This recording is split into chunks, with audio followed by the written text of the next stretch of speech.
First of all, thank you for joining us tonight in celebrating 75 years of the Rebbe, the Lubavitcher Rebbe's leadership.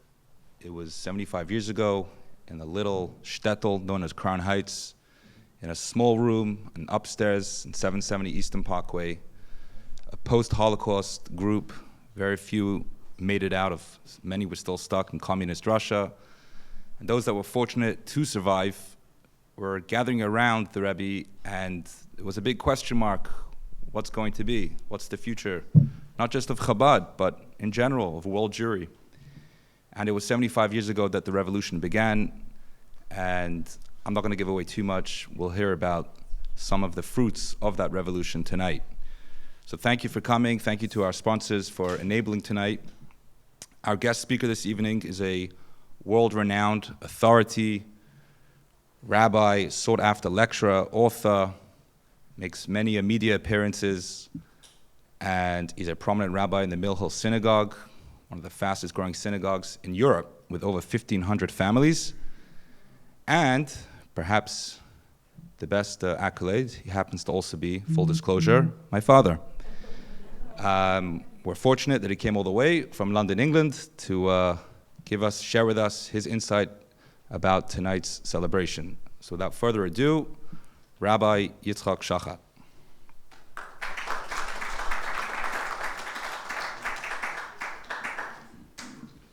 When I walked in here tonight, somebody turned to me and said, "I'm not here to hear you speak.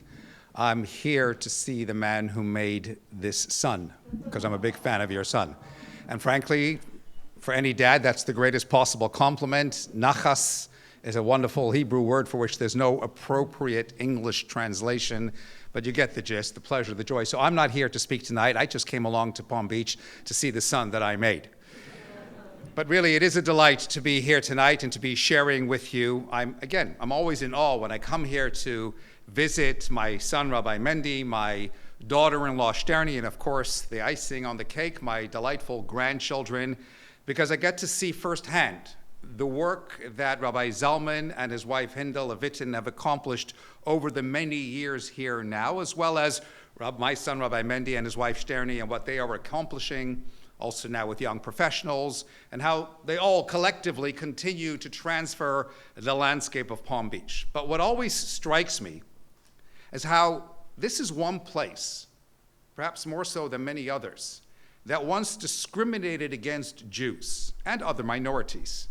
Prestigious clubs, such as the Everglades Club, were notorious for barring Jewish members. Covenants and deed restrictions were used to prevent Jewish individuals and others from buying property. High-end hotels and policies that refused to accommodate Jewish guests. But all that has absolutely changed. And to see the incredible impact that Chabad is having, reaching out with care for every single Jew on hand, for whatever the requirement, whatever the need, with compassion, looking to simply make a difference wherever and whenever in the lives of others. How did it all begin? It began 75 years ago, as we heard in the intro, when the Lubavitcher Rebbe assumed his mantle of leadership in leading the worldwide Chabad movement. And when he assumed that mantle of leadership, he committed himself to sending rabbis, Rebbitzins, their families to literally every corner of the world, from Toronto to Timbuktu, from Saigon to San Francisco, from Panama to Palm Beach. These families come to what might sometimes be desolate places in terms of Jewish infrastructure. And in time, a Chabad house is built, a school is built, a preschool starts up. So much transpires as the landscape gets transformed. The question really is this: what underpins this conviction? What underlies this level of incredible commitment? You have to wonder to yourself, what motivates young families to leave the creature comforts of their immediate homes and start somewhere in the unknown? It's not like they're given a stipend. It's not like they're given startup money. They're not like synagogue rabbis. No one pays their salary or anything of the sort. They need to raise literally every single penny right from the get-go and every day thereafter for their own basic living needs, just to put food on their table, let alone for the array of activities that they're going to host and put on for the wider community. I mean, who does that? Who takes such chances? Where does that conviction come from? And the answer is it all comes from a true and unwavering deep devotion towards every single Jew. On the very night, 75 years ago, when the Rebbe assumed his mantle of leadership, he made a speech in which he declared, as his opening statement of leadership, there are three kinds of love. There is a love for God, there is a love for Torah, and there is a love for your fellow Jew. And then he added, if a person professes to have a love for God and a love for Torah, but lacks in their love for their fellow Jew, then they need to know that their love for God and their love for Torah is utterly unsustainable.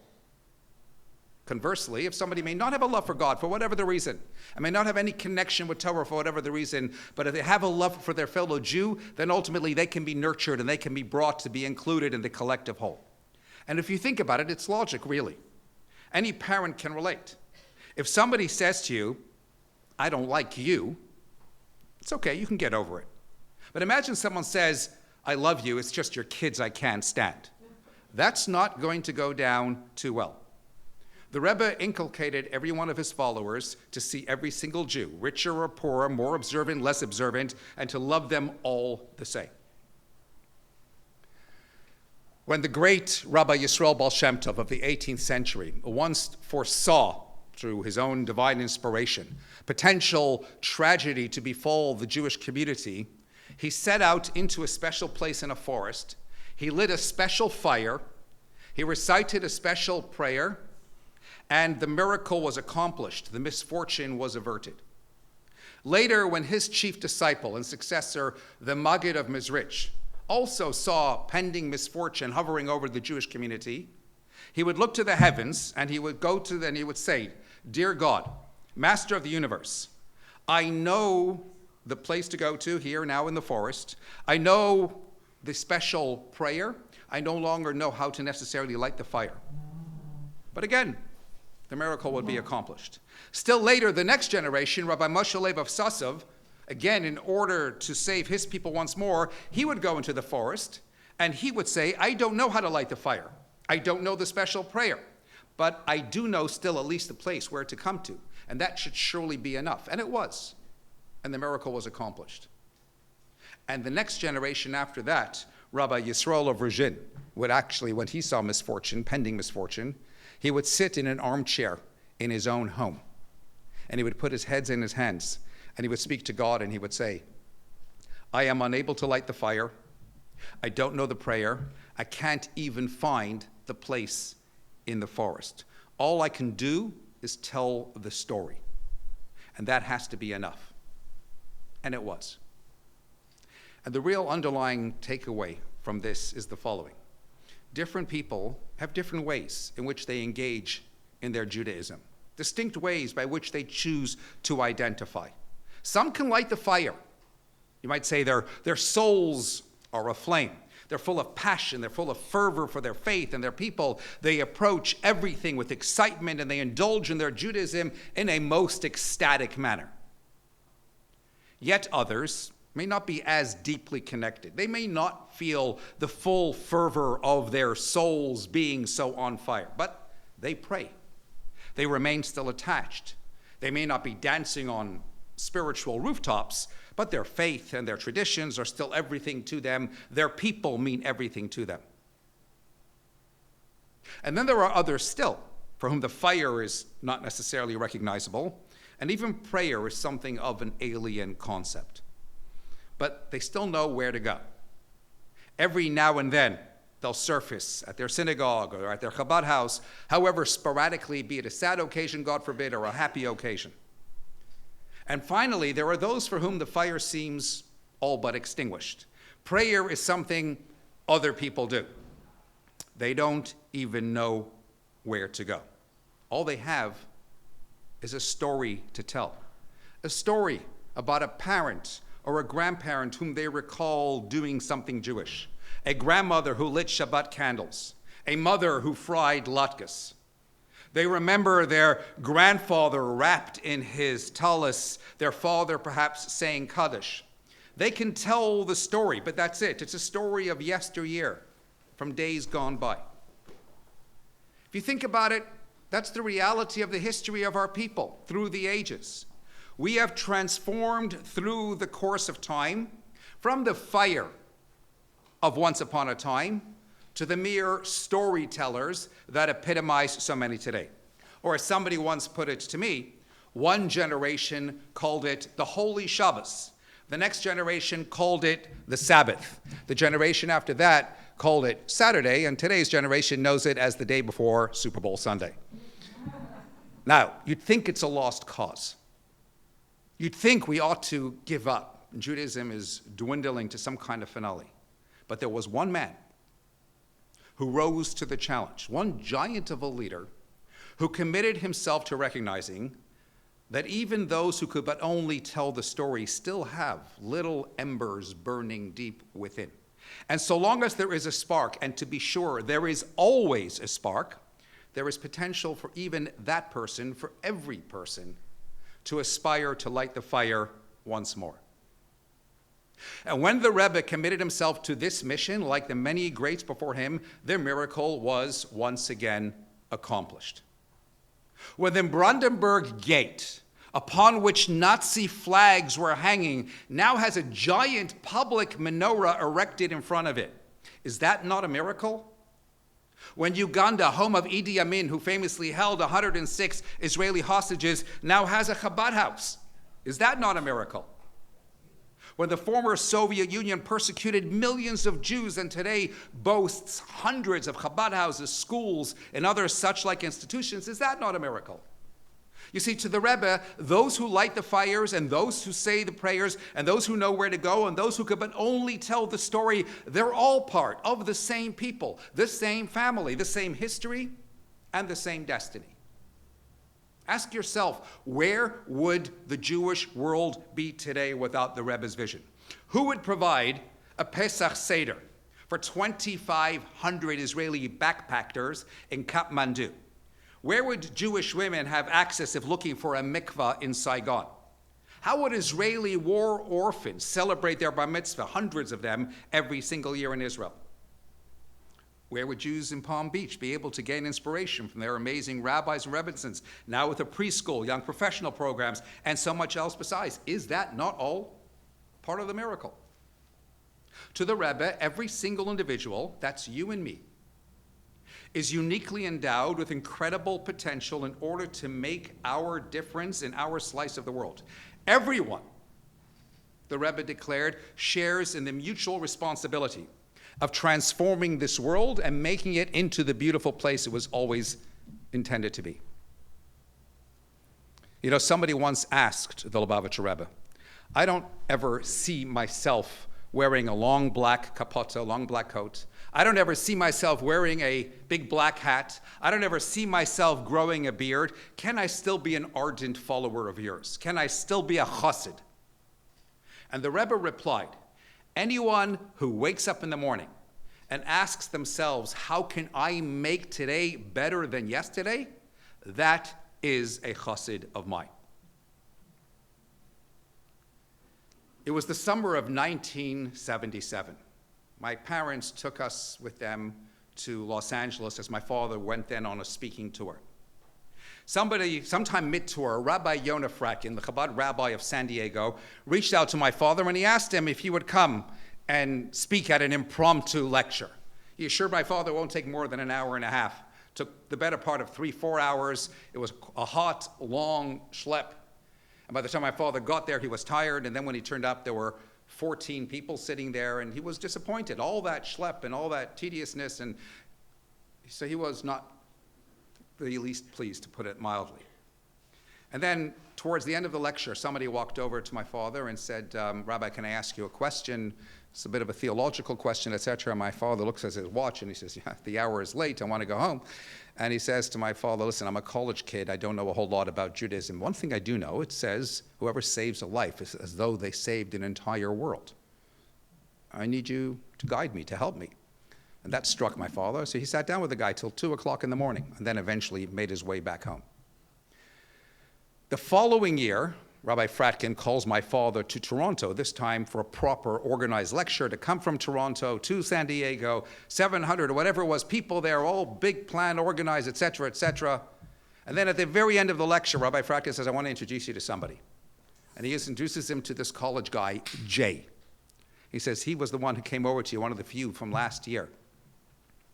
And look, because of your conversation with him, he has turned his entire life around, and he has made his way back to traditional roots. And my father often retold that story to us to emphasize to us children the important lesson he learned. It's never, ever about the number. It's always about substance. From that day on, he insisted he never cared about how big or small, whatever the audience, because you never know the impact you can have on even one soul in the crowd. Fast forward to the summer of 2017.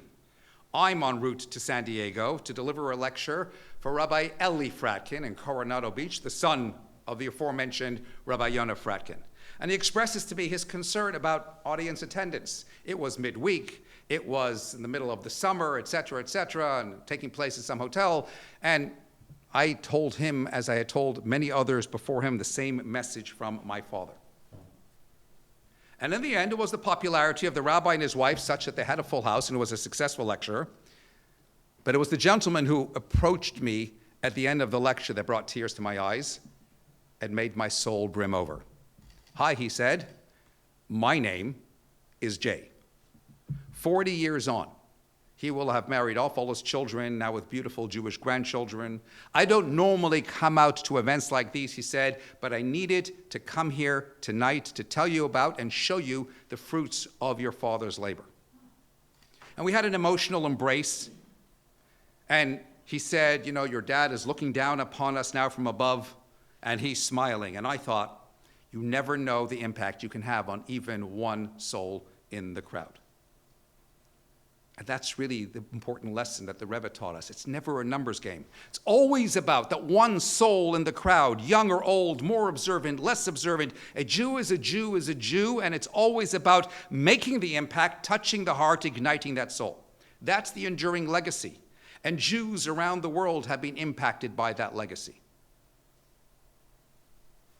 Now, if you were to sum up the mission statement of the Jew in one word, what would it be? That's 2 words. I don't want one word. My answer is nudge. Not nudge, that's something else. A nudge. Let me explain. A few years back, Professor Richard Thaler of University of Chicago won the Nobel Prize for his pioneering work in behavioral science and its economic significance. He wrote a groundbreaking book titled Nudge, in which he makes the case that the greatest motivator for people's behavior is not their own self-interests, nor are they governed by economic theory. Rather, the single biggest predictor for human economic behavior are environmental influences that surround them. It's the subtle but sometimes blunt suggestions from our peers, from our community, and our social network at large that guide the majority of our choices. By way of example, sometime later tonight, some of you may be going home, and you'll be reaching for your Alka-Seltzer or your Tums. But we don't suffice with one, do we? We always take 2. Did you know that Alka-Seltzer or Tums, 1, is sufficient and can really do the trick? But they come in convenient packets of 2, and so intuitively we feel that we have to take 2. And believe it or not, that is the result of an elaborate mind game connived by brilliant advertisers at a firm called Jack Tinker & Partners. You see, Alka-Seltzer sales were plummeting because it was perceived generally as kind of a geriatric kind of curative. People that are older would typically take that medicine. And after several failed attempts of trying to market it to a younger population, they realized, forget it, there's no need to rebrand it for a different crowd. Let's get our base to buy double. And one marketing whiz named Paul Margolius created an ad, which you might remember if you're as old as me, 2 Alka-Seltzers dropping into a crystal glass of water, and the jingle, plop, plop, fizz, fizz, oh, what a relief it is.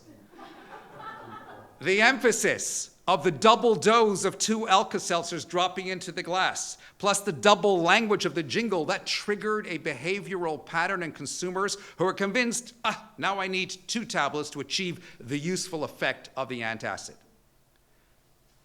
Nothing changed except for a small nudge, a small suggestion, but profits literally doubled overnight. It's all about the nudge. You're walking down the street, minding your own business. Someone stops you. Excuse me, are you Jewish? Right there, in that moment, your soul has been nudged. Would you like to put on tefillin? Can I give you some Shabbat candles? Here's a menorah. Do you like to shake the lulav? Have some matzah. Nothing has changed in your life except for those momentary small suggestions. But your spiritual profits, they double overnight. And for so many, that initial nudge has triggered life-transforming experiences in ways unimaginable. You see, long before Professor Thaler, Chabad knew the secret and mastered the art of the nudge. And that really is the Rebbe's enduring legacy that Jews around the world have and continue to experience. But I have to say this. Arguably, that nudge is more vital today than ever before, because there's a great challenge facing world Jewry today with 21st century anti-Semitism, which has reared its ugly head, and people feel it, particularly students on campus, but undeniably many others besides. Where I come from in London and so many other places in Europe in general, there is an attitude where people are encouraged to keep a low profile in the face of this. Kind of reminds me of a colleague of mine, a rabbi in Manchester, who had only 9 for his morning minyan. And he needed a 10th because somebody had to say Kaddish, and he's standing outside in his tallis and his tefillin, blowing in the cold, blistery winds of Manchester, and people are walking past and looking and casting curious glances, moving on. One guy stops. What's the matter with you, standing outside like this? Aren't you ashamed? Aren't you embarrassed? And he said, you're just the one I'm looking for. Come inside, be number 10. You know, my wife and I married off our oldest son last summer, thank God. We did so, he's from London, she's from California, but we did the wedding in Israel. And we're on this El Al flight, and I got up to stretch my legs, and there's a woman standing there, and she looks to me and she says, "Are you Rabbi Schochet?" So I answer, as I often do with a smile, "It depends on who's asking." And she continues, "I read your column every single week. And I want you to know, I disagree with absolutely everything you have to say." So I said, "Do you mind if I ask why?" And she said to me, "I'm a secular Jew. I don't go to shul. I don't believe anything. I don't keep anything. I don't really identify at all." And I looked at her somewhat bewildered. I said, "Ma'am, you know, this is an El Al flight and we're all on our way to Israel." To which she said, "Well, yes, after October 7th, everything's changed." And then she walked away. And I've been thinking about those words ever since. After October 7th, everything's changed. I've borne witness to so many Jews, otherwise never having been seen throughout the year, suddenly coming out of the woodwork.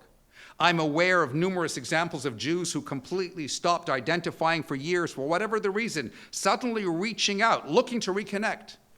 Like a Jewish woman in the British countryside who reached out to her nearest Chabad rabbi, her first contact with any rabbi in more than 3 decades, crying on the phone, "My non-Jewish husband doesn't understand why I'm so upset about what's going on in Israel." Or the college student in Liverpool, Craig, who ended his relationship with his woke girlfriend because she couldn't understand why he must put on tefillin every single day to demonstrate his solidarity with his brothers and sisters in Israel.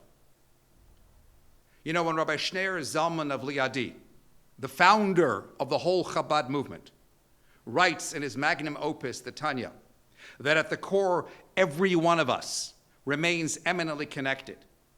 And however seemingly diminished that internal holy spark, when a Jew's identity comes under threat, those spiritual embers will emerge into a raging inferno. He was talking about that lady on that El Al flight, or that other lady on the British countryside, or that student at Liverpool University, and countless others besides. It reminds me of award-winning author Howard Jacobson of London. He wrote in a book, Roots Schmoots, how years ago he went to visit his cousin in Manchester, Susan Jaffe, who was a Chabad Rebbe, now since passed away last year. And he says, as I was there, a whole bunch of young Chabad students accosted me and insisted that I should put on tefillin, something I hadn't done since my bar mitzvah. And after much resistance, he writes, I yielded. And later on the train home, I was angry with myself for caving to their pressure. How dare they force me to do something that I didn't want to do? What if I was going to go ahead and pressure them to embrace some of my beliefs? And he writes, when the food trolley came by, he ordered a bacon sandwich to spite, to purge himself, to calm his anger for having previously submitted. And as he concludes, I stared at that sandwich, but I couldn't bring myself to eat it. And then he writes, Howard Jacobson 0, Chabad 1. The indomitable Jewish spirit, it remains ever vigilant, poised to be ignited. And when kindled, it erupts into a blaze of divine fervor and spiritual splendor. There's an ancient story told in our scriptures about, in 441 BCE, the Babylonian emperor, Nebuchadnezzar, invaded Jerusalem, ultimately destroyed our first temple. He identified 3 young men, Hananiah, Mishael, and Azariah, and he brought them to his land, and he was full of admiration for their brilliance, and under his instruction, they received a royal education for 3 years, learning the ropes of the palace and essentially being nurtured to be able to occupy high offices in the court in order to assist Nebuchadnezzar in ruling his massive empire. They rose to great prominence, but their biggest challenge was yet to come. Nebuchadnezzar was an unbelievable narcissist, which knew no limits. He wanted everybody to worship him, so in the valley of Jero, in the capital city of Babylon, he set up a huge golden statue made from the very gold that he had stolen from the temple from Jerusalem.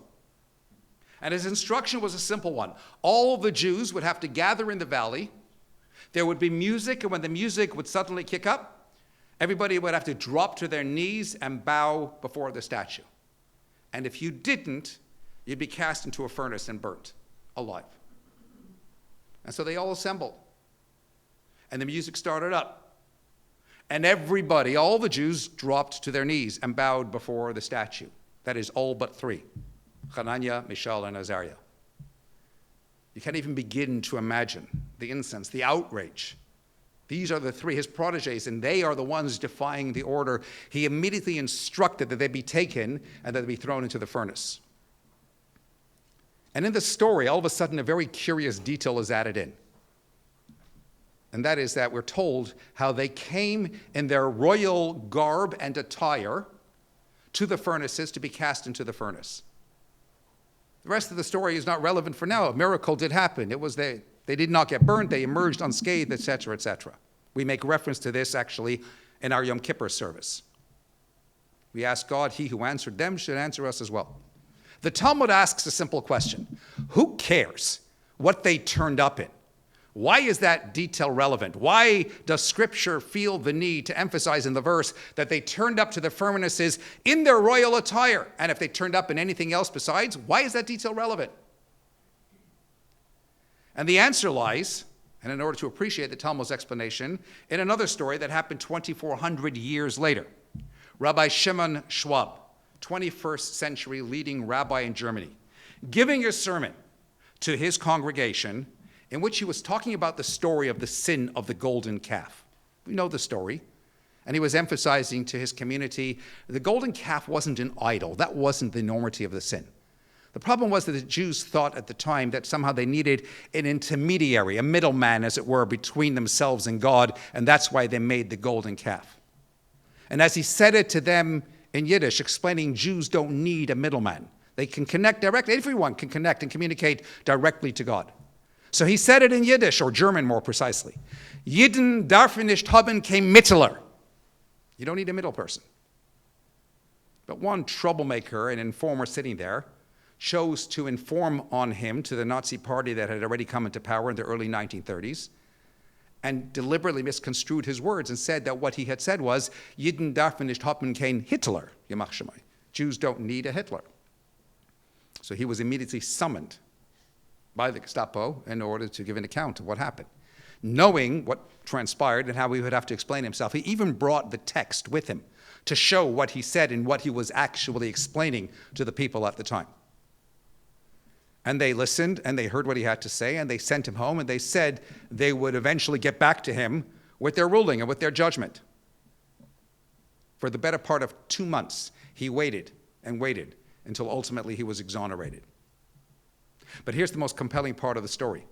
Rabbi Schwab later said, for those 2 months that he was left in limbo, uncertain if he was going to be arrested by the Nazis, whenever he went to sleep at night, he slept in his clothes. He never put on his pajamas. Why?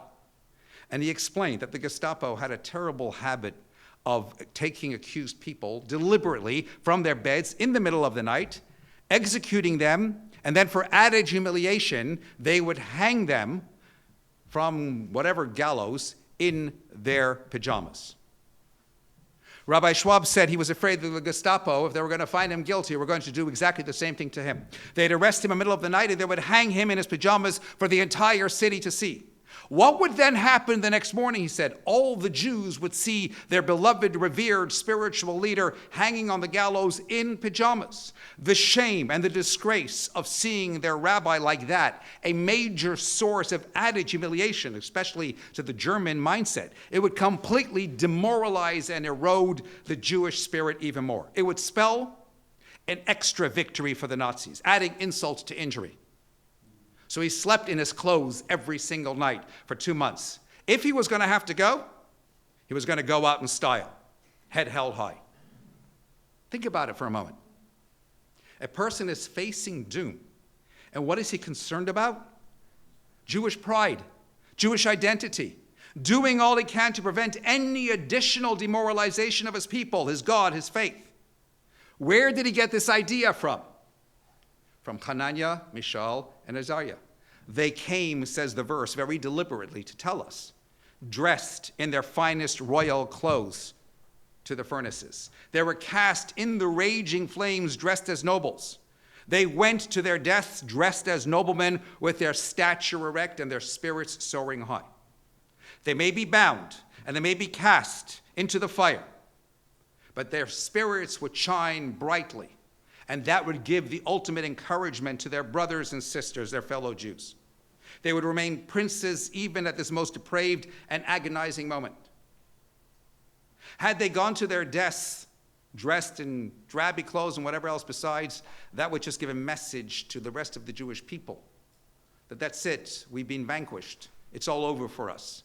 But going like that with their heads held high gave the message loud and clear that time will come when we will be able to reclaim our former glory and majesty. Throughout the millennia, there have been those who have refused to surrender their Jewish integrity, their divine dignity. And today, too, we can and we have to be proud, inspired, free, uninhibited, driven to be the people that we were always intended to be. Proud Jews and people who are a light onto the nations, sharing Jewish values everywhere and doing what we can to change the world. Indeed, how did we take our revenge on the Germans for their final solution? How did we take revenge on the Spanish for their Inquisition? How did we take revenge for the lies of the protocols of Zion? How do we take revenge for what's been going on since October the 7th? By lying low, by caving. We study our Torah, we practice our mitzvot, we innovated in medicine, we innovated in defense systems, we innovated in technology, we innovated in agriculture, we made music, we wrote poetry, we made the desert bloom, we won Nobel Prizes, we financed democracy, we fulfilled the word of God by becoming a light onto the nations. In the timeless words of the Rebbe, don't be impressed from the world, make your impression on the world. The Rebbe's teachings, and through his rabbis and rebbitzins, through the shluchim throughout the world, is that we don't cower, we don't yield, we're not afraid. We fortify ourselves and we confront every challenge as it presents itself, because the greatest, most forceful response to whatever the threats out there is to stand tall in our identity as Jews. Because it's only when you hold your head high and you respect yourself that the rest of the world will respect you as well. Today, thank God, we're living in different times. But by the same principle, we have to remember that who we are and what we represent is integral to ourselves, to our own identity as Jews, and integral to our role within the actual world. The challenge is great once again, albeit in a different guise. And we have to always challenge ourselves and ask ourselves, what are we doing to fight for our royalty, our divine attire and mission? You know, there's this great, magnificent convent, a monastery in London, in my neighborhood. It was a residential place for hundreds upon hundreds of priests to be trained. And it was lying desolate for so many years. And then about 15 years ago, it was transformed into beautiful high-end apartments. It's still known, though, as St. Joseph's. It was St. Joseph's College. Now it's St. Joseph's Gate. It's quite magnificent. It's a listed building, so statues of Joseph and Mary or whatever, they're still hanging around everywhere outside. But the rest of it are beautiful apartments. And as time went on, I came to discover that various Jews from all parts started to buy up places in there. And I hit upon an idea. I connected with one of them and I said, how about you host a talk in your home on a Jewish theme of your choice? All you have to do is invite all of your friends and maybe other residents, ideally from within the building, and let's see how it goes. 10 years later, and it's still going strong. In alternate homes, once a month. And where once priests and cardinals roamed, today Torah is being studied and Jews are identifying, yes, with Mary and Joseph still hanging about, but connecting in most beautiful ways. So I'm going to actually just throw this out there for added measure, because it's an idea that I challenge you with. If we talk about Jewish identity, maybe something to consider implementing after tonight's talk as well. You know, where, as we began, once Jews were not so welcome on this island, to implement something similar with home gatherings or whatever else besides. Asking yourself, what can I do to change the world, not let the world change me? How can I make today better than yesterday? Then get in touch with Rabbi Mendy or whoever and do your part to strengthen Jewish bonds and identity, not just for yourself, but even more so for others. But finally, my friends, something else has changed since October the 7th as well. We are living in the most toxic, most spiteful, most hate-filled era in living memory, marked by the unprecedented levels of animosity and ritual and malevolence. The global atmosphere is saturated with hostility and rancor and enmity, creating an environment that is fraught with bitterness and acrimony and malice. And yes, again, exacerbated in a surge of anti-Semitic sentiment and actions. And many of us might feel perplexed and might feel despair. And we look on helplessly with the endless loop of social media reporting on everything going on out there. And we wonder, what can I do? Where do I go? What do I say? Let me say this loud and clear. We're always going to remain eminently limited in our ability to weaken the enemy. Our only option is to strengthen ourselves, to strengthen our communal connections, to strengthen, again, our Jewish identity, and above all else, to strengthen our bonds with one another. The hard fact speaks for itself. Jews from around the world are so deeply concerned about what's going on in Israel. Why? It affects us collectively and individually in a deep and personal way, even as we are thousands of miles away. Why? Because being Jewish is not something individual and personal. It's something collective and historical. Being Jewish means feeling a profound love for one another, a deep intrinsic bond that we share amongst family members. The sense of unity, a family of mutual care, is a cornerstone of who we are and what we represent. Several years ago, I was on a different flight, also to Israel, a good number of years ago, with my wife, solidarity trip. And we were on our way back, and there was this elderly woman who was part of a larger senior citizens group who was sitting next to us, and she starts telling me all about her rabbi and her community, Bornham Wood, et cetera, et cetera. So at a certain point, I leaned over and I said, do you know the rabbi of Mill Hill? That's my community. And she said, Schochet. I said, yeah, that's right. She says, I don't like him very much. So my wife leans over, smiles, and says, do you mind if I ask why? And she says, yeah, well, I read his column, I see him on television, and blah, blah, blah, and he's got, strong opinions, and I don't necessarily agree with them. And then she sees me smiling from ear to ear, and she says to me, I'm really sorry if you have anything to do with him, but I really don't like him. A little while later, my wife and I got up to stretch our legs. This lady had already walked to the back of the plane, and she was standing with another couple who clearly must have identified me, because she stops us dead in our tracks. And she says, what's your name? So my wife, knowing what's about to go down, says, I'm Chani, and then beats a hasty retreat. I'm left standing there, and I said, and I'm Yitzchok. And she said, and so you are, but what's your surname? I said, Schochet. And she said, aha, are you the rabbi? And hoping to make light of an otherwise embarrassing situation, I said, let's just say I'm very, very closely related to him. To which she said, oh, good, as long as you're not him, because I really don't like him. And I learned something very important that day. It's very good therapy to forget yourself, drop the image, and let other people tell you like it is. And we got along famously throughout this flight. I don't know if she ever figured it out. But I helped her put her sweater in the overhead compartment, take it back down, sharing a joke here and there, showing her how to use her remote control, et cetera, et cetera. But here's what occurred to me. It's amazing how people are so quick to jump to conclusions and form preconceived ideas without necessarily knowing things or experiencing matters firsthand. For the record, I'm not suggesting she's wrong. But aren't we, to one degree or another, guilty of the same? Cancel culture is the scourge of our 21st century. Scorched earth partisan politics where people we disagree with are judged, are maligned, and it divides families, and it divides society, and it tears apart relationships, and it polarizes and pits people against one another. The hard fact is that no two people are the same. We can both be experiencing the same thing, but we are shaped by our own unique experiences, by our own emotions, by our own cognitive processes, which means two people could be undergoing the same experience, but they perceive things differently. They have different viewpoints. And the biggest nemesis in society today is the misguided assumption that what I'm saying is what you're hearing. I need you to think about this. What you say to your spouse and what they're hearing is not always necessarily the same thing. What you're communicating to your children and what they're hearing might actually, in fact, be worlds apart. And so it is in so many of our other interactions, which is why there's so much breakdown in communication. There's so much judgment, and that engenders chaos. We have to have the humility to hear not just what I'm saying, but what the other person is hearing, what the other person is experiencing.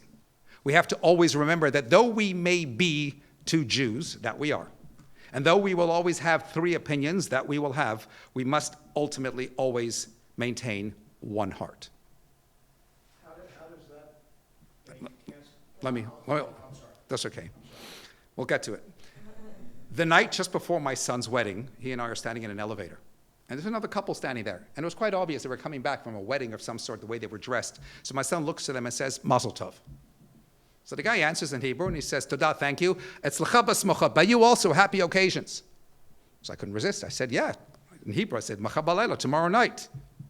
So he looks at me, and again in Hebrew, what's tomorrow night? I said, Achatuna shlo, he's getting married tomorrow night. So he looks at me and goes, Ma, who? He? Yeah. Tomorrow night, who chatan? I said, yeah, he's getting married tomorrow. Next thing you know, he grabs my son, he's holding on to him, he's hugging him, he's blessing him, he's giving him all kinds of hugs and blessings and kisses, whatever. We arrive at our floor, the elevator doors open and close, and people trying to get on, off, and he's still standing there, and he's still hugging him and blessing him like a long-lost brother that he hasn't seen since forever. As they say, only in Israel. Admittedly, alas, it may have been lacking for some time beforehand. And let's be honest, things are somewhat tense once more. So I need to say this loud and clear as well. It took a tragedy to bring the Jewish world together in a way like never before. It would be a tragedy if that were to end. We are there now. That's where we have to stay always and forever. We're family. What does they say? Family is like fudge, mostly sweet with a few nuts. It's okay.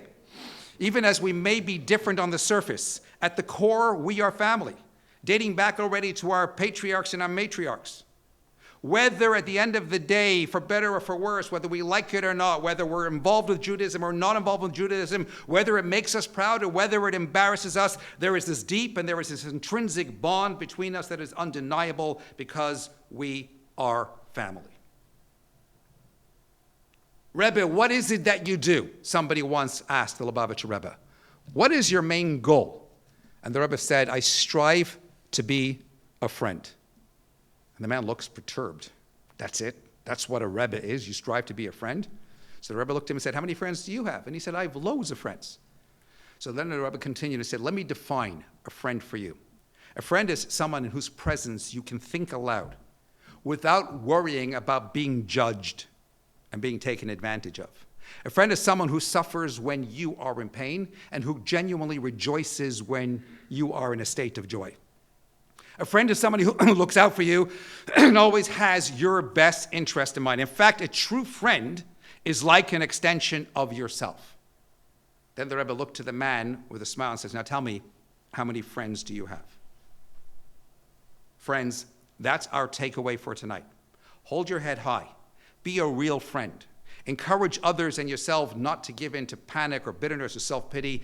We, the Jewish people, against the odds, are a collective affirmation of life. Our existence and our achievements are a living testimony to one of Judaism's greatest messages to humankind, and that is the principled defeat of tragedy by the power of hope. Remember, one smile can begin a friendship. One hand can lift a soul. One candle can wipe out darkness. One laugh can conquer gloom. One life can make all the difference. So don't forget to love the way that you want to be loved. Listen the way that you want to be heard. Give the way you hope others give you. Care the way that you want others to care, because change doesn't start with them. It starts right here, right now. And I'm going to end with this story. A young yeshiva boy, 23 years old. He's on the dating scene. He's a little desperate. The world he comes from, 20 is more the average age. At 23, you're kind of over the hill. Not for lack of prospects. He was a very capable boy. He was a very intelligent boy. He was a very likable boy. He would get a lot of shidduch offers. Now, a shidduch, of course, is a blind date, effectively, and you meet for the first time wherever you actually might meet up. He was a good-looking boy, too. The problem is, he had one deep scar right across his left cheek. And in as much as a shidduch, again, is a blind date, no Facebook, no Twitter, no resume, there's no way to know what the boy or girl is going to look like until you meet them, and the girls did not like what they saw. So eventually he went to seek some spiritual guidance, and he was advised, from now on, just cut to the chase. Before anything else, as soon as the date begins, immediately tell whichever girl in question how the scar came about. Several months later, the next girl he agreed to go out with, they sit down for drinks, and before even talking about anything, he says, let me tell you how I got the scar. And the girl gets really anxious. She thinks, oh my, was I looking at it? Did he notice me staring at it? She assumes, oh, this is really embarrassing. He said, no, relax. I've been advised that I should begin with this, so I'm going to tell you how it happened. He says, a few years ago, I was 17 years old. I was at the Western Wall in the intermediary days of the festival of Sukkot, where thousands upon thousands gather for the public priestly blessing. And I was leaving. And I was walking through Shar Shechem, that is the Shechem gate, leaving that area. And I went on the Rekebet Kalab, the light train in Jerusalem, to get back to my house. And as I was walking through the Shechem gate, I saw an Arab guy coming out of a store, and he started to chase down a group of people holding a big knife in his hand, and they were all scrambling, but one little girl couldn't get away. So I went running after him. I decided to be a have-a-go hero. And I chased him and I knocked him to the ground, and the girl made it to safety. And seconds later, the army were on the scene and neutralized the threat. But in those few moments that we were tussling on the ground, he succeeded to slash my face. That's how I got the scar. And as he's telling the story with a fair bit more detail, he sees the girl looking increasingly perplexed. And by the time he's done, she is literally in tears. She looks up to him and she says, Mazel tov, we're engaged. And he looks at her and says, oh, I barely even know your name. What do you mean we're engaged? I don't need that pity. And she looks at him and she says, you don't understand. I was that girl. To every other girl in the world, that scar was going to be something really ugly. But to this one girl, it was the single most beautiful thing. Because one man's scar is another man's beauty spot. The Rebbe taught we can easily identify scars in people. We can readily judge them. They can't light the fire. They can't pray. They don't know where to go. Don't just look at the lack of fire and the lack of prayer and the lack of direction. Listen to the story, because everyone has a story to tell. Behind those metaphorical scars, there is a story. And when you bring out the story, then you see the beauty and you can ignite that soul once more. Are we going through a tough time right now? Yes, we are. But remember, grapes have to be crushed in order to make wine. Diamonds form under pressure. Olives are pressed to release oil. Seeds grow in darkness. Whenever we might feel under pressure, pressed in darkness, or we are in a powerful place of transformation. Trust the process. Today, right here, tonight, right now. It's a moment of transformation for all of us, as we each have to commit to put paid to whatever the animus in our personal lives, and committing to doing what we can to enhance spirituality in our surrounds and fostering more love and more peace in our slice of the world. And more than anything, remember, if God puts a Goliath in front of you, he must believe that there's a David inside of you. There's a David inside every single one of us. We will win this war, both in Israel against its sworn enemies and throughout the diaspora against whatever they hate out there. But the starting point is the love in here. As the Rebbe taught, the world we truly desire is good, it exists, it's real, it's possible. It can and it will be won.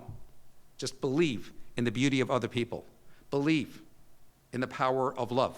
Believe in the future. And above all else, believe that if only we want to, if only we really want to, we can make this world the better place that God had always intended for it to be. May we all find success in that endeavor. Thank you.